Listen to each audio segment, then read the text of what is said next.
A millionaire returns to his mansion for a quick lunch and is completely shocked to see a 7-year-old girl approaching, carrying an elegant tray with a sophisticated dish. With a trembling but determined voice, she whispers, "Sir, my mother is in the hospital. I came to cook in her place." When he asks how she managed to get into the mansion, her answer surprises him, and he does something that leaves her deeply shocked. The silence of the mansion enveloped Eduardo Sterling like a familiar cloak on that sunny Tuesday. At 52, the entrepreneur had built a financial empire based on iron discipline and absolute control. Every minute of his life was timed, every decision calculated with mathematical precision. His routine was sacred: return home at 12:15 p.m., eat lunch alone in exactly 15 minutes, and leave for the next meeting at 1 p.m. As he walked through the Italian marble corridors, Eduardo adjusted the cuff of his custom-tailored Italian shirt. The scent of white roses from the front garden mingled with the aroma of chamomile tea that his private cook, Helena, always prepared to accompany his meals. It was a ritual that calmed him, one of the few moments he allowed his mind to relax from the constant pressures of business. His fiancée, Veronica Thorne, had called 3 times that morning, insisting on details about the engagement party she was planning for the next month. Each conversation left him more tense, though he couldn't quite explain why. She spoke of illustrious guests, of the importance of impressing the right social circles, of how that party would further elevate his standing in society. Eduardo agreed mechanically, but something within him tightened with every word. The dining room awaited him with its usual elegance. The polished mahogany table reflected the golden light filtering through the silk curtains.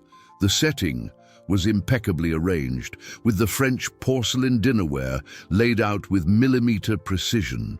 Eduardo pulled out his usual chair, the one that offered him the best view of the garden, and waited. Helena always appeared punctually at 12:20 p.m., carrying a silver tray with his favorite dish and a discreet but warm smile. She had worked for him for almost 3 years, and Eduardo had grown accustomed to her silent and efficient presence. They rarely spoke beyond polite greetings, but there was something comforting in her dedication. The wall clock struck 12:22 p.m. Eduardo's brow furrowed. Helena was never late. Perhaps there was a problem in the kitchen, or maybe she was preparing something special. He drummed his fingers on the table, a habit he developed when his routine was interrupted. It was then that he heard footsteps, not Helena's firm, familiar steps, but something different, small, hesitant steps that seemed to drag across the marble floor. Eduardo looked up, expecting to see his employee, but what he saw left him completely paralyzed. A small girl, appearing no older than 7, timidly approached the table. Her brown hair was tied in 2 messy braids, and she wore a simple, light blue dress that looked like it had been washed many times. In her small, trembling hands, she carried a silver tray that seemed too heavy for her. Eduardo felt as if the world had stopped. His eyes scanned every detail of the surreal scene. The girl struggling to balance the tray, the elegantly presented dish, and a small yellow flower placed as decoration next to the fork.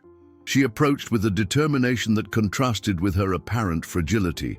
When she was a few feet from the table, the girl stopped and looked up at him. Her eyes were dark, bright, but Eduardo could see tears welling in them.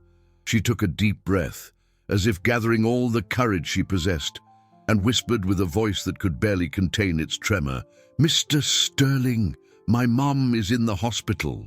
I came to cook in her place." Eduardo felt his heart race in a way it hadn't in years. Those simple words echoed through the dining room like silent thunder, carrying an emotional weight he couldn't fully comprehend at that moment. Eduardo remained motionless for long seconds, processing the impossible situation before his eyes. A child in his house, alone, carrying his meal as if it were the most natural thing in the world. 1,000 questions bombarded his mind. How had she gotten in? Where was security? And most importantly, What had happened to Helena? The girl remained standing, holding the tray with trembling hands. Eduardo noticed she was trying not to let the dish slide, biting her lower lip in intense concentration. There was something touching in her determination, something that stirred a strange feeling in his chest. "How did you get in here?" Eduardo asked, trying to keep his voice firm but not threatening. He slowly stood up, not wanting to scare the child further. The girl lowered her eyes for a moment, as if deciding whether to tell the truth. Then she lifted her chin with a courage that surprised Eduardo. "I took the keys from my mom's purse at the hospital," she said, her voice gaining a little more firmness. "She always talked about how you like to eat lunch at the same time every day. I didn't want you to be hungry." Eduardo felt something clench in his chest. The innocence of that answer, the genuine concern of a child for his well-being, was something completely new in his experience. He had expected anger, indignation at the invasion of his privacy. Instead, he found only a pure compassion that left him momentarily speechless. "Is your mother sick?" he asked, taking a step toward the girl. "She can't breathe properly," the child replied, and Eduardo saw a tear escape her face. "The doctors said she has a lung disease. She coughed a lot at home. But she didn't want to miss work because she said you needed her." Eduardo felt a knot in his throat. In the 3 years Helena had worked for him, he had never asked about her personal life, her family, or if she had problems. She was efficient, punctual, and discreet, and that was all he thought he needed to know. Now, standing before her daughter, he realized how negligent he had been. "What's your name?" he asked, softening his voice even more. "Sophia," she replied, wiping her face with her sleeve. "My mom always talks about you, Mr. Sterling. She says you're very smart and that you work hard to take care of many people." Eduardo moved closer, noticing how heavy the tray was for Sophia's small hands. Without thinking twice, he gently took it, placing it on the table. Sophia watched him with wide eyes, clearly surprised by his kindness. "Did you make this yourself?" he asked, observing the perfectly prepared dish. "My mom taught me some recipes," Sophia replied, with shy pride. "She said that if she ever couldn't come, I should take care of you because you're a good person." Eduardo felt Sophia's words echo in his mind. A good person. When was the last time someone had described him that way? Veronica spoke of his success, his wealth, his social standing. His business partners respected his shrewdness and determination. But goodness, that was a quality he had forgotten to cultivate a long time ago. Looking at Sophia, who was nervously awaiting his reaction, Eduardo made a decision that surprised even himself. He walked to the cabinet where he kept his special dinnerware, took out another plate and another set of cutlery, and placed them on the table, opposite his usual spot. "Sophia," he said, pulling out a chair for her, "how about we have lunch together today?"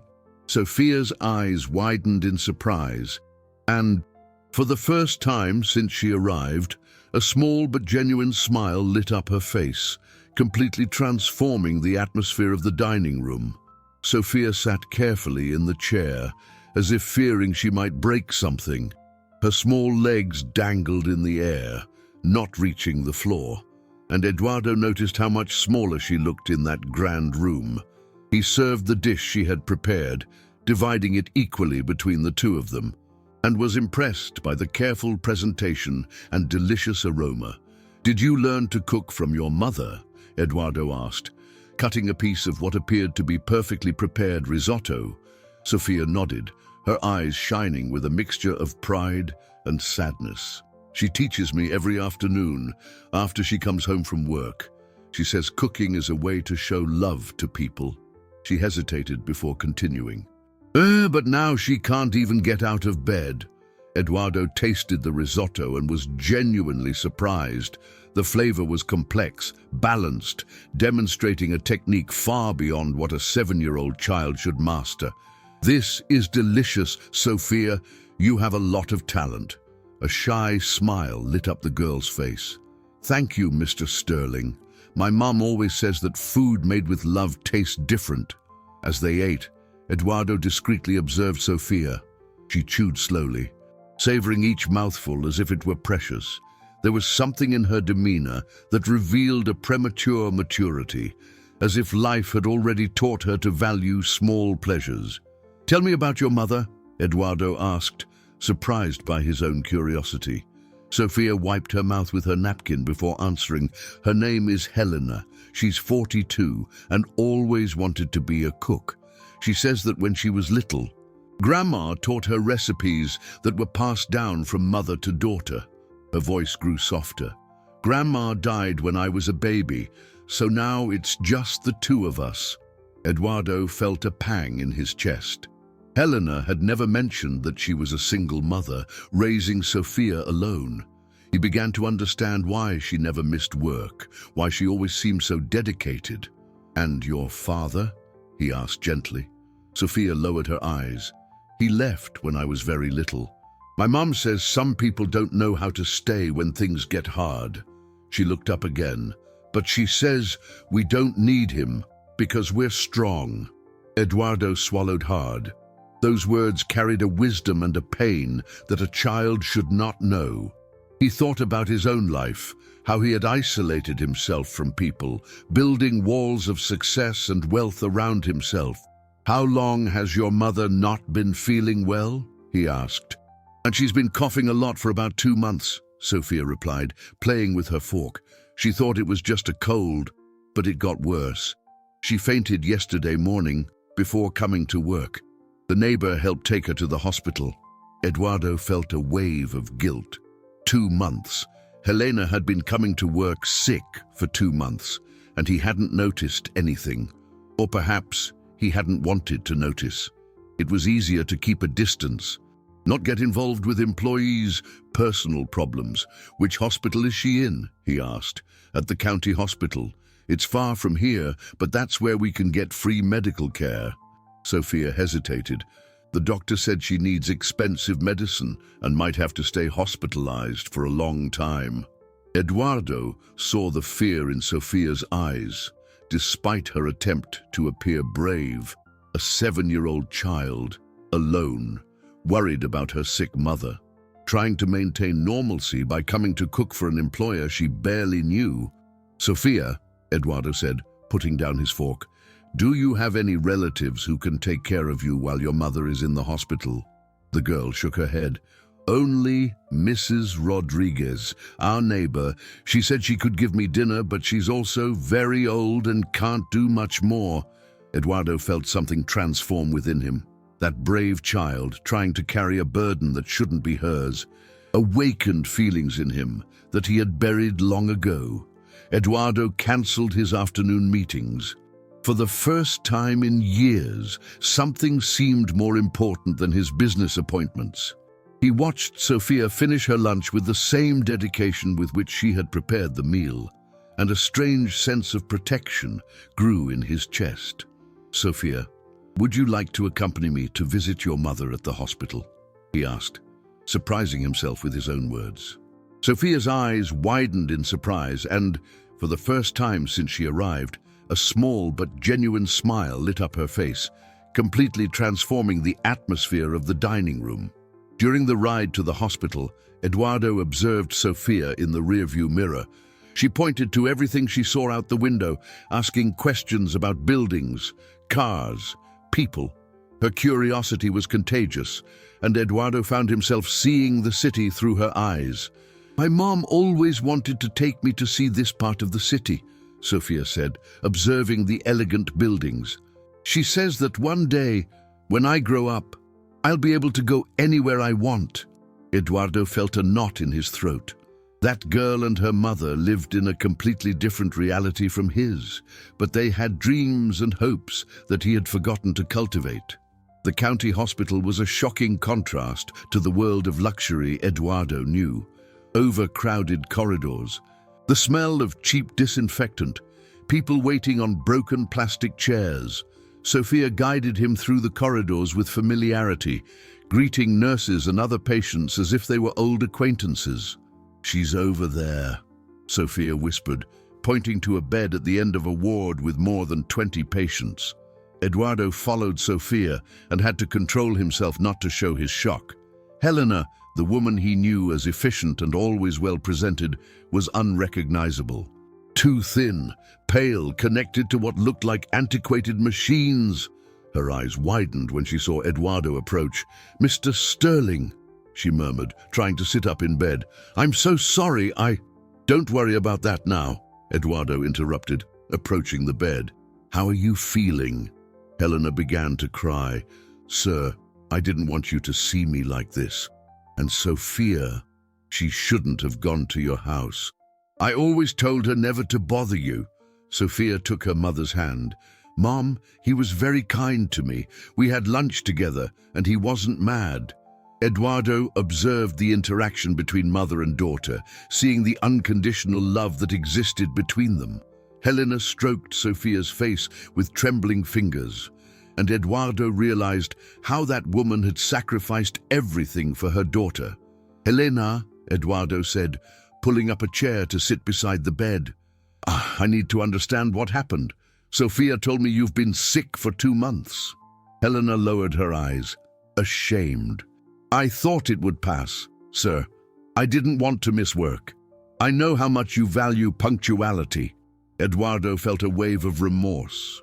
His obsession with control and perfection had prevented a loyal employee from seeking medical help when she needed it. "And what did the doctors say?" he asked. "Severe pneumonia," Helena replied in a weak voice. "And they said if I had sought help sooner." She didn't finish the sentence, but Eduardo understood the implication. Sophia held her mother's hand tightly. "She's going to be okay, right, Mr. Sterling?" Eduardo looked at that brave child, then at the fragile mother in the hospital bed, and knew that his life was about to change forever. Eduardo remained at the hospital until early evening, talking with doctors and nurses about Helena's condition. The information he received disturbed him deeply. The pneumonia had developed because she walked long distances in the rain to save money on transportation, arriving at work wet and chilled repeatedly. "She always arrived early and stayed late," said a nurse who knew Helena. "Even when sick, she came to the hospital during her off hours to care for other patients. She's a very special woman." Eduardo felt the weight of guilt pressing on his chest. While he wasted thousands of dollars on luxurious dinners, his most dedicated employee struggled to pay for basic transportation. He looked at Sophia, who had fallen asleep in the chair beside her mother's bed, and made his first important decision. "I want to transfer Helena to a private hospital," he told the doctor in charge. "The best one in the city." The doctor seemed surprised. "That would be excellent for her, sir. Here we do what we can.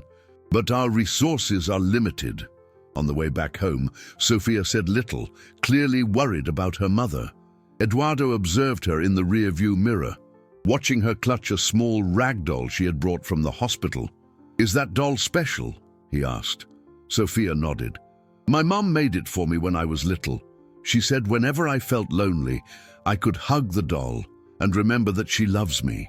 Eduardo felt his heart clench. That child had learned to find comfort in simple gestures, while he had forgotten the meaning of true emotional intimacy. When they arrived at the mansion, Eduardo was determined to take care of Sophia until Helena recovered. He showed her one of the guest rooms, ensuring she had everything she needed. Sophia explored the room with admiration, but Eduardo noticed she carried her doll everywhere. "Are you hungry?" he asked. "A little," Sophia admitted. "But I can cook something for us." Eduardo shook his head. "Today, I'll cook for you." Sophia looked at him in surprise. "You know how to cook, Mr. Sterling?"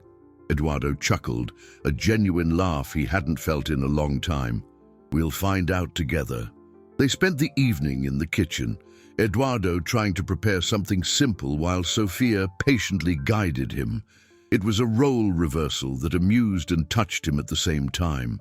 Sophia laughed at his clumsy attempts, but always encouraged him. "My mum says it doesn't matter if the food isn't perfect," Sophia said, watching Eduardo struggle with an omelette. What matters is the love you put into it. While they dined in the kitchen, Eduardo received a call from Veronica. His fiancée was furious because he had cancelled an important dinner with foreign investors. "Eduardo, you can't just disappear," she shouted over the phone. "That dinner was crucial for our plans." Eduardo looked at Sofia, who pretended not to listen, but was clearly uncomfortable with the shouting. "I had an emergency," he said calmly. "What kind of emergency is more important than our careers?" Veronica insisted. Eduardo hesitated. How to explain that he had discovered his employee was in the hospital, that her little daughter had touched his heart in a way he couldn't fully comprehend? "Veronica, can I call you tomorrow? I'm dealing with a delicate situation." "Dealing?" Veronica's voice dropped dangerously low. "Eduardo, you've been behaving very strangely lately. I hope you're not doing anything that could harm our image." After he hung up, Eduardo found Sofia watching him with concern. "She sounded mad," Sofia said timidly. Eduardo sighed. "Sometimes people get mad when they don't understand what's truly important." Sofia nodded as if she understood perfectly. "My mum says some people only see what they want, not what they need to see." Eduardo looked at that wise little girl and realized she was right. Veronica could only see status, money, appearances. But here, in that kitchen, he was seeing something far more valuable, the purity of a heart that still knew how to love unconditionally. The next morning, Eduardo woke with a strange sense of purpose. For the first time in years, he had something beyond numbers and meetings occupying his thoughts. He found Sofia in the kitchen, already dressed and trying to make breakfast. "Good morning," she said with a shy smile. "I wanted to do something to thank you for letting me stay here." Eduardo observed the carefully set table, perfectly golden toast, and fresh orange juice. The child's dedication deeply moved him. "Sofia, you don't need to feel obligated to do anything," he said, sitting beside her. "You are my guest." "My mom always says we should repay people's kindness," Sofia replied, serving him coffee. "She'd be sad if she knew I was here without helping at all." Eduardo was about to respond when he heard the sound of high heels echoing down the hallway. His stomach clenched as he recognized the familiar rhythm. Veronica had used her key to let herself into the mansion. "Eduardo!" Veronica's voice resonated through the house. "Where are you?" "We need to talk now."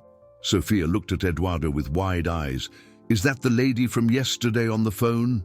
Eduardo nodded, standing up. "Stay here, Sofia. I'll handle this." But before he could leave the kitchen, Veronica appeared in the doorway, impeccably dressed in a designer suit, her eyes scanning the scene with growing disapproval. "Eduardo, what on earth is going on here?" she asked, her eyes fixing on Sofia. "Who is this child?" Sofia cowered in her chair, clearly intimidated by Veronica's imposing presence. Eduardo felt a protective impulse that surprised him. "Veronica, this is Sofia, my cook's daughter," he said, stepping between the two. "She's staying here temporarily." Veronica laughed, but it was a cold, calculating laugh. "Temporarily. Eduardo, have you completely lost your mind?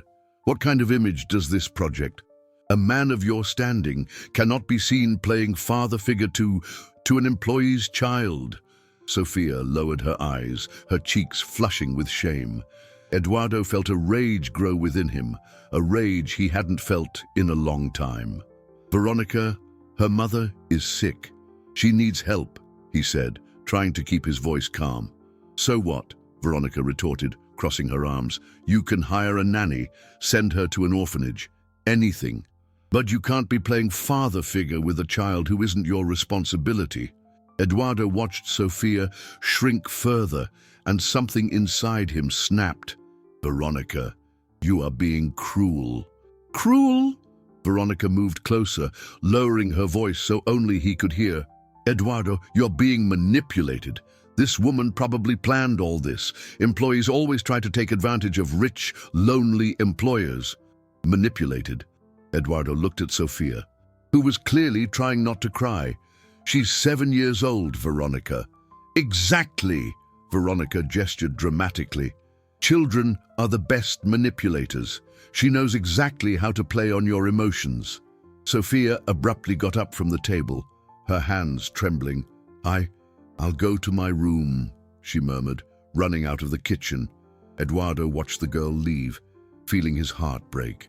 When he turned to Veronica, his eyes were filled with a cold fury she had never seen before. "Get out of my house," he said, his voice dangerously low. Veronica blinked, surprised. "Eduardo, you can't be serious. I'm just trying to protect you." "Protect?" Eduardo took a step toward her.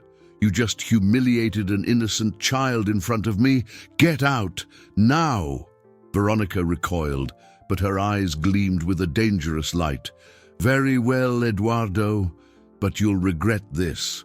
I won't allow you to destroy everything we've built because of an emotional whim." She left the kitchen, leaving Eduardo alone with the disturbing realization that the woman he planned to marry was a complete stranger to him. Eduardo rushed upstairs, looking for Sophia.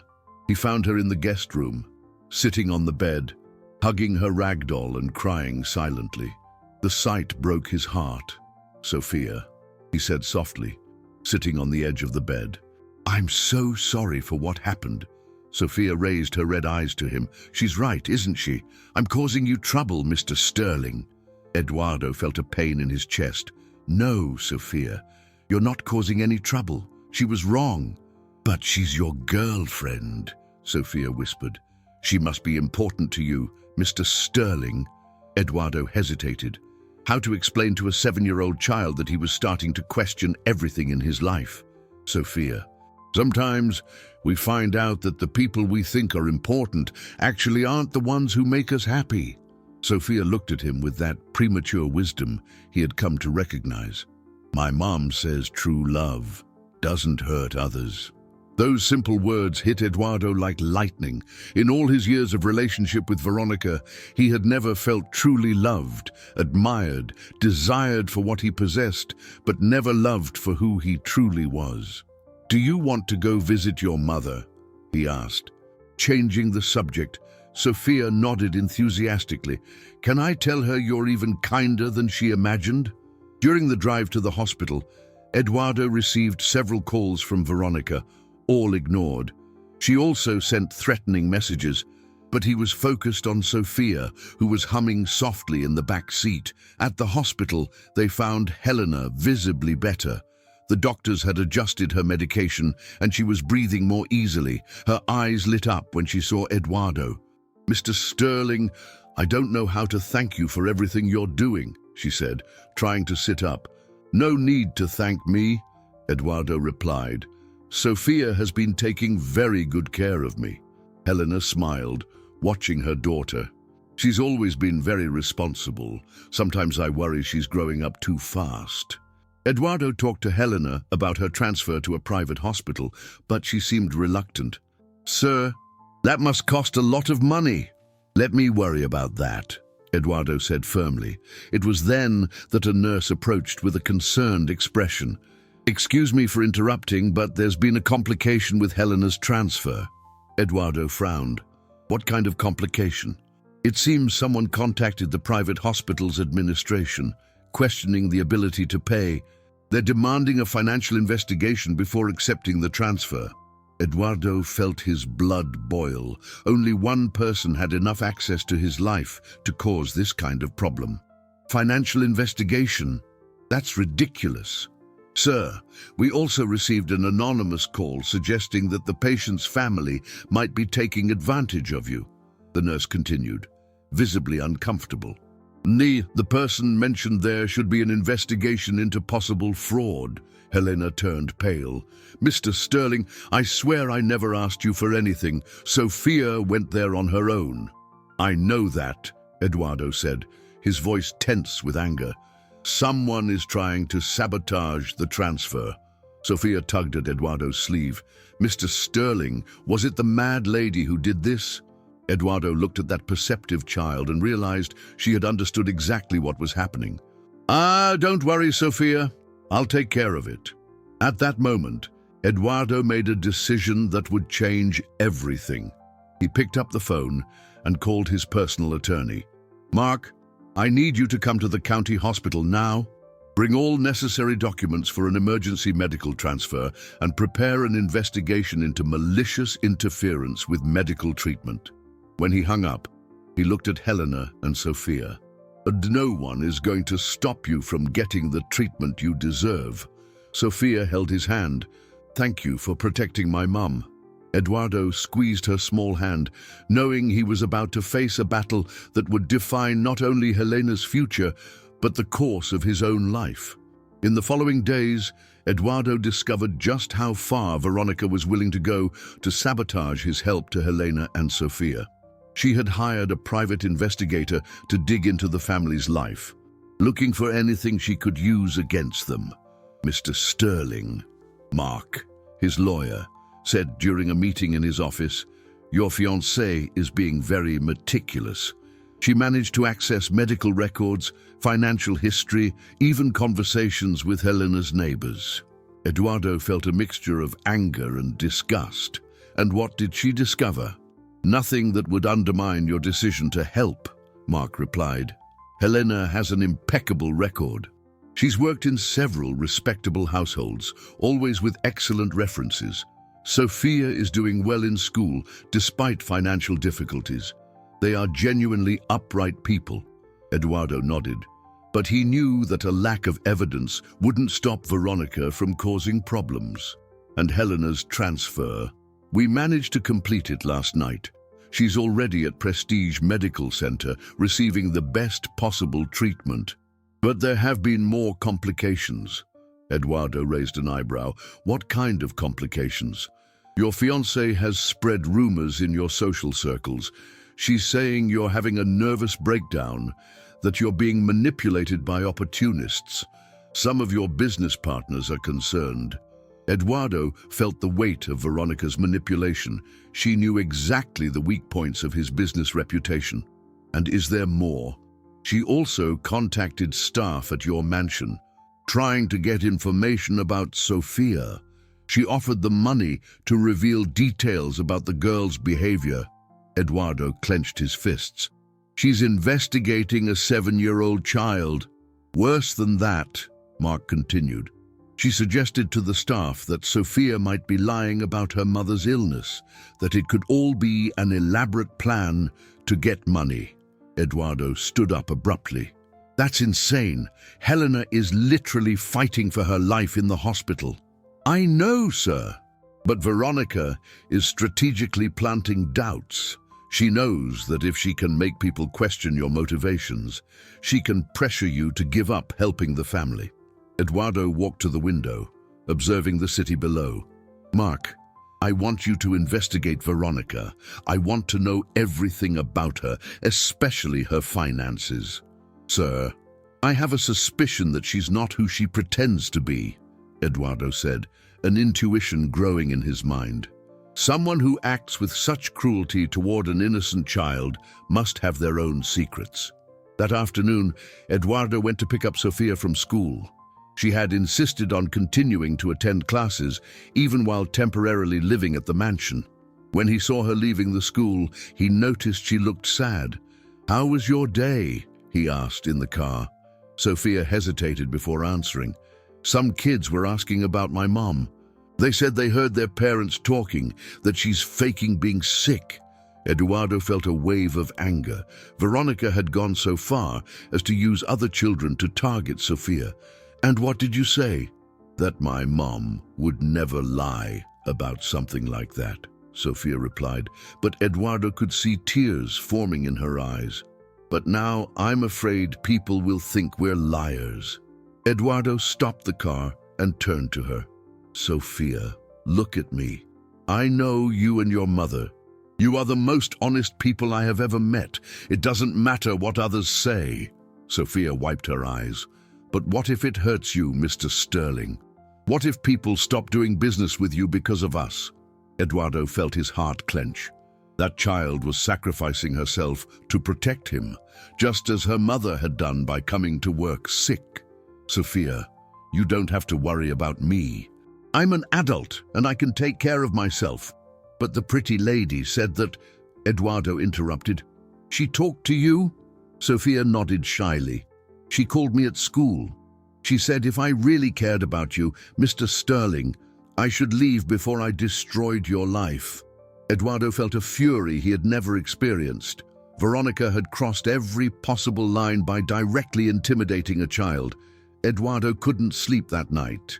The thought of Veronica directly intimidating Sophia consumed him. He walked through the mansion corridors, stopping in front of the room where Sophia was sleeping. Through the slightly ajar door, he could see her hugging her rag doll, seeming worried, even in her sleep. The next morning, Mark called urgently. "Mr. Sterling, I need to see you immediately.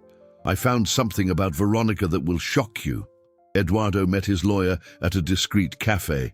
Away from offices and curious glances, Mark looked tense, carrying a folder full of documents. "Eduardo, what I'm about to show you may be very difficult to accept," Mark said, opening the folder.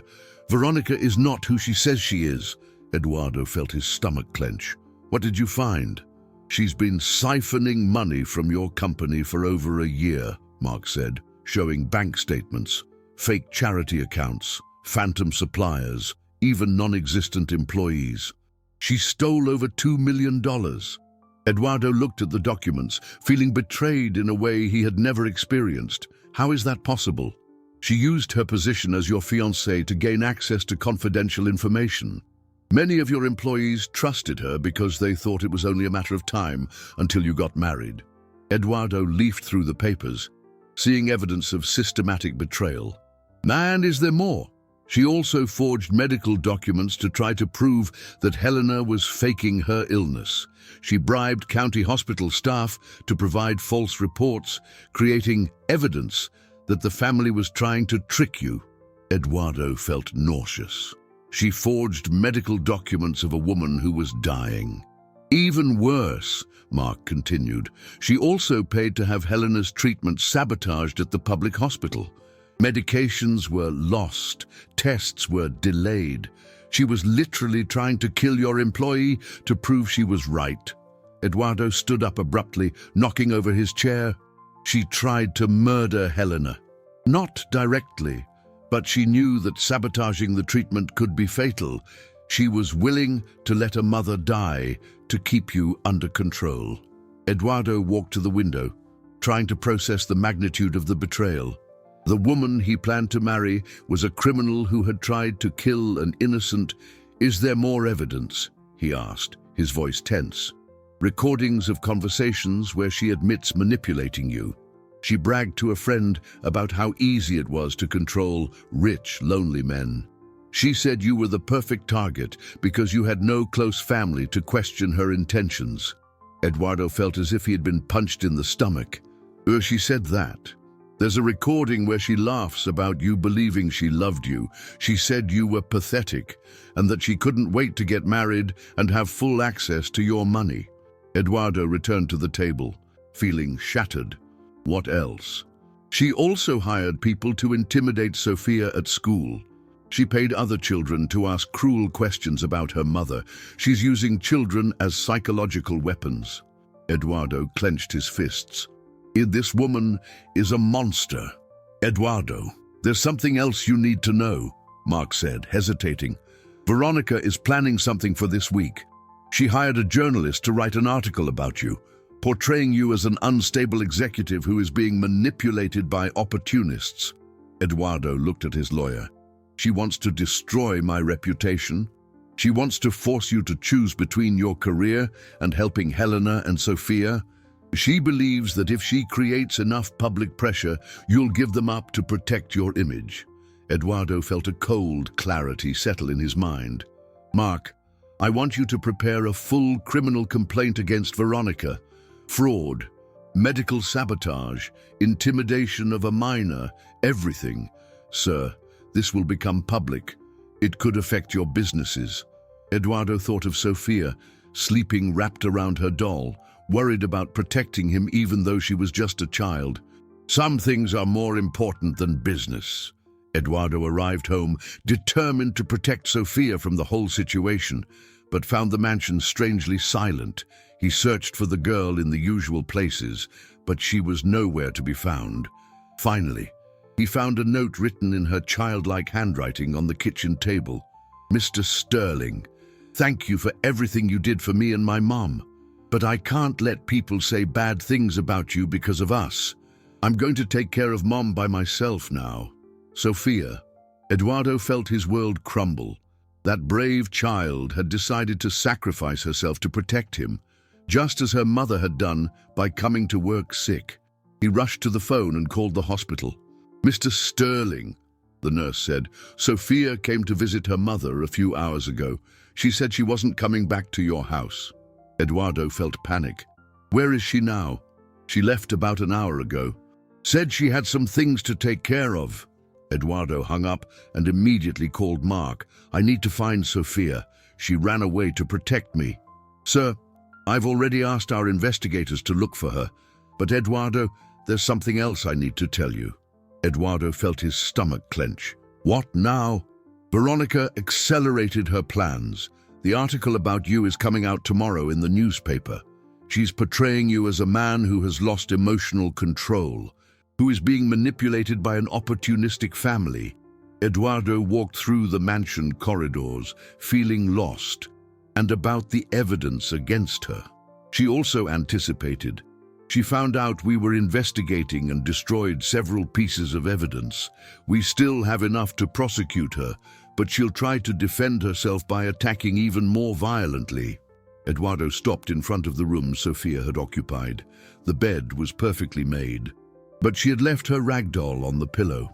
He picked up the doll, feeling the weight of the responsibility he had failed to uphold. "Mark, find her, no matter the cost." Eduardo spent the rest of the afternoon looking for Sophia around the hospital, at school, everywhere he could imagine. Finally, as the sun began to set, he found her in a small park near the hospital, sitting on a bench, selling flowers to passers-by. "Sophia," he said, approaching slowly. She looked up, and Eduardo saw that she had been crying. "Mr. Sterling, you shouldn't be here. People will see." Eduardo sat beside her. "Sophia, I don't care what people will think." "But I do," she said, her voice trembling. "My mom always taught me that good people shouldn't suffer because of us. You're a good person, Mr. Sterling." Eduardo felt tears well in his eyes. "Sophia, you and your mother are the most important people in my life now. I won't let anyone separate us." Sophia shook her head. "But the pretty lady said that if I didn't leave, she would do bad things to you, Mr. Sterling. She said she could ruin your business." Eduardo took Sophia's small hands. "Sophia, that woman is a liar. She can't hurt me." "But what if she can?" Sophia whispered. "I can't let anyone hurt you because of me." Eduardo looked at that brave child, who was willing to sacrifice her own safety and her mother's to protect him. "Sophia, do you want to know what your mother taught me?" Sophia nodded. "She taught me that family isn't just about blood. It's about choosing to protect the people we love, even when it's hard." Eduardo held her hands more firmly. "I choose you two, always." Sophia began to cry. "But I'm scared, Mr. Sterling. What if she hurts my mum?" Eduardo felt an iron determination grow within him. "Sophia, look at me. I promise nothing will happen to your mum, and nothing will happen to you, but I need you to trust me." Sophia looked at him with those big, wise eyes. "I trust you, Mr. Sterling." Eduardo pulled her into a hug, feeling as if he was embracing the very essence of hope and courage. The newspaper article was devastating. Eduardo woke up to dozens of calls from business partners, investors, and even employees, all questioning his sanity. The headline was cruel. "Tycoon in turmoil. Executive loses control, manipulated by opportunistic family." Sophia was in the kitchen when Eduardo came down, clearly having read the article online. Her eyes were red from crying. "Mr. Sterling, they're saying horrible things about my mom," she whispered. "They're saying she faked being sick to get money from you." Eduardo sat beside her, feeling the weight of every cruel word he had read. "Sophia, we know the truth. That's what matters. But what if people believe it?" she asked, her voice breaking. What if no one wants to do business with you anymore, Mr. Sterling? Eduardo had already received 3 calls from investors cancelling important meetings. His secretary had informed him that 2 contracts had been suspended until the situation clarified. Veronica had perfectly calculated the damage she could inflict. The phone rang again. It was Mark, with bad news. Eduardo. Veronica anticipated again. She filed a police complaint alleging that you are holding Sophia at your house against her will. She's saying you're psychologically unstable and could be a danger to the child. Eduardo felt the world spin. She's trying to accuse me of kidnapping. Worse, she also obtained a temporary court order questioning your ability to make decisions about Helena's medical treatment. She's alleging that you are using the situation to feel important. Eduardo looked at Sophia, who was trying to pretend not to listen, but clearly catching every word. And what does that mean?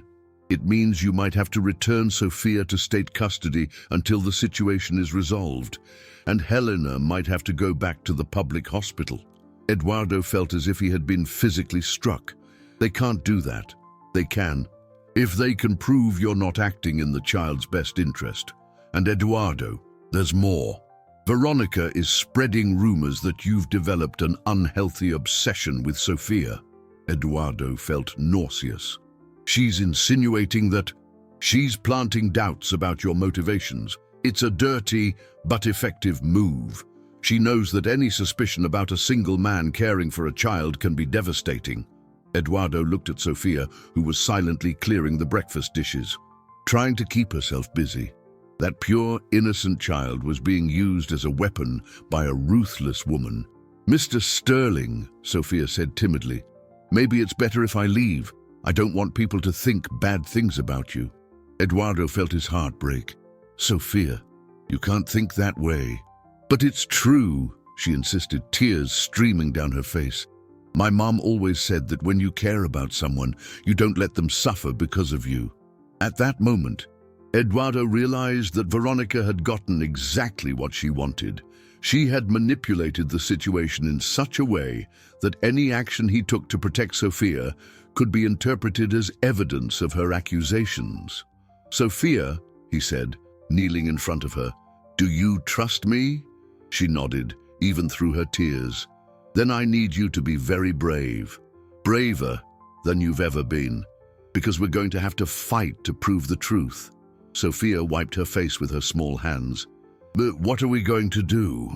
Eduardo took a deep breath, knowing he was about to stake everything on a single play. We're going to expose Veronica for who she really is, but this is going to be dangerous, and she will try to hurt us even more. Sophia lifted her chin with a determination that both broke and strengthened Eduardo's heart. I'm not afraid of her. My mom taught me that bad people only win when good people give up. Eduardo smiled through his tears. But then we won't give up. The court hearing was scheduled for a Thursday. Eduardo had spent sleepless nights working with Mark to gather all the evidence against Veronica. They had recordings, financial documents, testimonies from hospital staff about the medical sabotage. But Eduardo knew Veronica would not be easily defeated. Helena had insisted on leaving the hospital to be present at the hearing. Still weak, but determined to defend her family. She sat in the front row next to Sophia, who wore her best dress and carried her rag doll. My daughter, Helena said, holding Sophia's hand, be brave, tell the truth, and trust that the right people will listen. Sophia nodded, but Eduardo could see she was nervous. At 7 years old, she would have to testify against a manipulative adult in a room full of strangers. Veronica arrived impeccably dressed, accompanied by an expensive lawyer. She greeted people in the room as if she were a victim, playing the role of a concerned fiancé trying to save the man she loved. Eduardo, she said, approaching him before the hearing began, we can still resolve this. You send this family away. We assume you had a moment of weakness and we go back to our normal lives. Eduardo looked at her coldly. Veronica, you tried to kill Helena. You intimidated a child. There is no normal life after that. You're being dramatic, she retorted, but Eduardo saw a flicker of panic in her eyes. Who will believe you? I am your respectable fiancé. They are just employees. We'll see, Eduardo said, stepping away from her. The hearing began with Veronica's lawyer presenting the case. He painted Eduardo as an executive in emotional crisis, manipulated by an opportunistic family who had taken advantage of his loneliness. Ladies and gentlemen of the jury, the lawyer said, my client, Ms. Veronica Thorne, is genuinely concerned about the man she loves. Mr. Sterling, clearly suffering from emotional exhaustion, was manipulated by a situation that appealed to his vulnerabilities. Eduardo watched the jury, trying to gauge their reactions. Some seemed receptive to Veronica's arguments. Then it was Mark's turn to present the defense. He began by showing the financial documents, proving that Veronica had siphoned millions of dollars. Ladies and gentlemen, Mark said, the person who is claiming concern for Mr. Sterling is, in fact, a criminal who systematically stole from him. The impact was immediate. Veronica paled, and her lawyer tried to object, but the evidence was irrefutable. Then Mark presented the recordings where Veronica admitted to manipulating Eduardo, calling him pathetic and bragging about how easy it was to control him. Veronica's voice echoed through the room. He's the perfect target, rich, lonely, desperate for approval. I can't wait to get married and have full access to his money. Eduardo saw the horror on the jurors' faces. Veronica was visibly desperate, whispering furiously with her lawyer. But the most powerful moment came when Sophia was called to testify. The girl walked to the front of the room with her rag doll, holding her head high with dignity. Sophia, Mark said gently, can you tell us how you met Mr. Sterling? Sophia spoke with a clarity that surprised everyone. She recounted her mother's illness, her decision to go cook for Eduardo, his kindness in inviting her to lunch. He didn't ask me what I wanted in return, Sophia said, her voice small but firm. He just wanted to help my mum. Good people do that. Veronica's lawyer tried to confuse Sophia, suggesting she had been taught to manipulate Eduardo. But Sophia looked directly at him and said, Sir, my mum taught me that lying is wrong. I don't know how to lie to get things. I only know how to tell the truth. Then Sophia turned to Veronica, who was trying to look sympathetic. You said I was going to destroy Mr. Sterling's life if I didn't leave, but ladies and gentlemen of the jury, she addressed them, Mr. Sterling saved my mom. He taught me that there are good people in the world. How can that be bad? The silence in the room was absolute. Sophia had spoken with an honesty that no manipulation could fabricate. The judge's decision was unanimous and definitive. Veronica Thorne was found guilty of fraud, medical sabotage, intimidation of a minor, and several other charges. She would be arrested immediately, and all assets she had acquired with the stolen money would be confiscated. Ms. Veronica Thorne, the judge said, you demonstrated a calculated cruelty that shocks this court. Using an innocent child and her sick mother as pawns in a game of manipulation is unforgivable. Veronica was led away in handcuffs, but not before casting a look of pure hatred at Eduardo and Sophia. You'll regret this, she screamed. I'll destroy you. Sophia flinched, but Eduardo pulled her close. She can't hurt us anymore, he whispered. It's over. Helena, still weak but relieved, hugged her daughter. My brave girl, she murmured, tears streaming down her face. You were so strong. In the following days, the truth about Veronica spread rapidly. The newspapers that had published slanderous articles against Eduardo now splashed headlines about the criminal fiancée and her web of lies and manipulation. Eduardo received dozens of calls from business partners apologizing for having doubted him. Contracts were reactivated, meetings rescheduled. But to his own surprise, none of it seemed as important as before. Mr. Sterling, Sophia said one morning, as they had breakfast together in the mansion, can I ask you something? Of course, Sophia. Why did you help us, even when it caused you trouble? Eduardo thought for a moment. You know, Sophia, before I met you and your mom, I thought success was having a lot of money and everyone respecting me. But you two taught me that true success is having people you love and who love you back. Sophia smiled. My mom is doing much better. The doctor said she can go back to work in a few weeks. And she will go back, Eduardo said, but not as my cook. I want her to be the supervisor of all the kitchens across my properties, with a fair salary and comprehensive health insurance. Sophia's eyes lit up. Really? Really? And you? Eduardo pointed at her. They will go to the best school in the city, but I want you to promise me one thing. What? That you'll never lose the kindness you have in your heart, that you'll always remember that what matters isn't what you have, but how you treat people. Sophia nodded solemnly. I promise. Helena came down for breakfast, walking slowly but unassisted. She had gained weight, her color had returned, and her eyes sparkled with life again.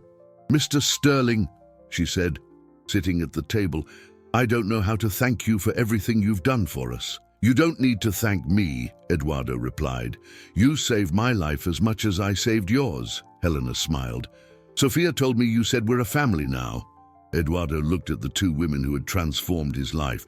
If you want to be, yes, I would very much like to be part of your family. Sophia stood up and ran to hug him. I always wanted a dad, she whispered. And you're exactly what I imagined a dad should be. Eduardo felt tears welling in his eyes. That brave child who had faced so many adversities had found room in her heart for more love. And I always wanted a daughter like you, he replied, hugging her tightly. Helena watched the scene with a radiant smile. I think God knew exactly what he was doing when he sent Sophia to cook for you that day. Eduardo looked out the window, at the garden where it had all begun, and knew she was right. Sometimes the greatest gifts come wrapped in the most unexpected challenges.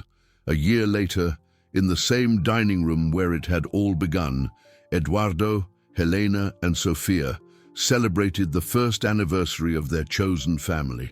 The table was decorated with flowers from the garden, and the aroma of a special lunch prepared by Helena filled the air. I can't believe it's already been a year, Helena said, watching Sophia serve the main course with the same dedication as that first day, but now with joy instead of despair. Sophia, now 8 years old, had grown and become even more confident. She studied at the best school in the city, but maintained her natural humility and kindness. Every week, she visited the hospital where her mother had been treated, bringing flowers and stories to the hospitalized children. Remember when I brought you that first meal? Sophia asked, placing a small yellow flower next to Eduardo's plate, exactly as she had done a year before. Eduardo smiled, touching the flower delicately. How could I forget? It was the day my real life began. The mansion had completely transformed. It was no longer a symbol of isolation and power, but a home filled with laughter, conversations, and affection. Eduardo had implemented changes across all his companies, ensuring that all employees received fair wages, comprehensive health insurance, and respectful treatment. Daddy Eduardo, Sophia said, using the name she had started calling him a few months prior. Can I tell you something? Eduardo felt his heart warm every time she called him that. Of course, my dear. At school, when they ask about my family, I say I have the bravest mom in the world and the kindest dad in the world, and that our family is special because it was formed by love, not just by blood. Helena wiped a tear from her eyes. Sophia, you've always been wise for your age. I learned from you too, Sophia replied, serving the juice carefully. You taught me that family is about taking care of each other, especially when things get tough. Eduardo looked around the table, seeing the faces of other mansion staff who were now treated like family. Maria, the new personal assistant, John, the gardener, and Carmen, the housekeeper, had all become part of that extended family Mr. Sterling, Maria said, I can say I've never worked in a place where I felt so valued. That's because you don't work for me, Eduardo replied. You work with me. We're all part of the same family. After lunch, Eduardo and Sofia walked through the garden, a tradition they had developed. They talked about school, about dreams, about life. Daddy Eduardo, Sofia said, stopping next to the white roses. Do you still think about that mean lady? Eduardo considered the question. Sometimes, but not with anger. I feel pity for her. She never knew what true love was. Do you think she could have changed? Eduardo looked at that compassionate child, who could feel pity even for someone who had tried to hurt her. Maybe, but some people choose darkness, Sofia. Our responsibility is to choose the light. Sofia nodded, picking a rose to take inside. So that's what we'll always do, choose the light. Always, Eduardo promised, taking her small hand, because that's what family does. We help each other find the light, even when everything seems dark. That night, after Sofia had fallen asleep, Eduardo and Helena talked on the porch, watching the stars. You saved our lives, Helena said softly. No, Eduardo responded. You saved mine. You taught me that true wealth isn't in material possessions, but in the courage to love and protect those who need our protection, Helena smiled. Sofia always says you're proof that angels exist. Eduardo chuckled. If there's an angel in this story, it's her. That brave girl who showed up in my dining room and changed everything. They remained in comfortable silence, knowing they had found something rare and precious, a true family, based on unconditional love and the daily choice to care for one another. In her room, Sofia slept peacefully, hugging her rag doll, but now surrounded by all the symbols of a safe and loved life. And for the first time in his life, Eduardo knew the true meaning of being home.